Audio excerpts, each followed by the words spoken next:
Hi, we are the Caffeine Cartel from section A16, and this is our final design video for Coffee Lab.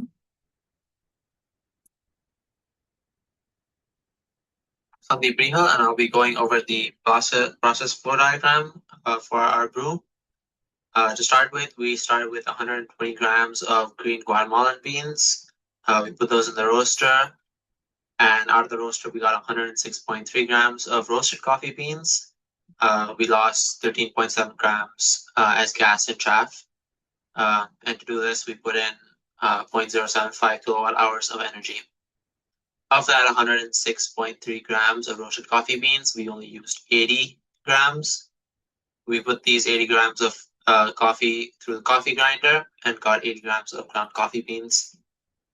We also boiled 1,233.2 grams of water. Initially, that water was at 20 degrees Celsius. We boiled this with a kettle and we boiled it till it was 94 degrees Celsius. To do this, we put in 0.13 kilowatt hours of energy. Finally, we put this water as well as our ground coffee beans into an AeroPress. We did, I believe, 5 batches of AeroPress. Out of this, we got 1,002 grams of brewed coffee, and we had 311.2 grams of spent moist coffee grounds. We used beans that were from Guatemala, and we roasted them to get a medium roast, and that ended up being a light deep brown color. For our energy use, we used 0.10 kilowatt hours of energy roasting, but since we didn't use all of the beans that we roasted in our final product, that scaled down to being 0.075 kilowatt hours of energy used roasting beans that were in our final product. For our water heating, we use 0.13 kilowatt hours, and for our brewing, we didn't use any energy because we used the AeroPress.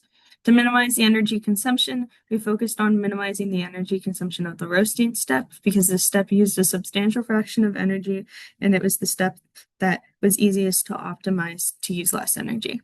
Targeting a medium roast was a huge help in minimizing the energy consumption. Our final product had a 1.45% total dissolved solids and 18.2% extraction and a brew ratio of about 14.6. You can see over here on the chart that we are landing here on this pinpoint close to the classic standard and a little bit more towards the sour and citrus. During the sensory evaluation, the coffee had a pleasant chocolate-like aroma and an overall sweet flavor profile.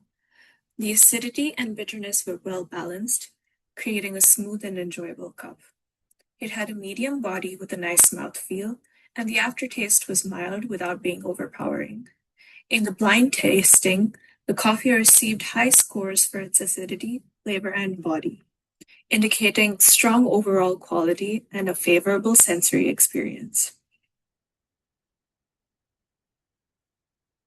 For future evaluations, we would like to experiment with different brewing methods, such as using a drip coffee maker instead of an AeroPress, to see how the extraction process influences flavor, aroma, and body.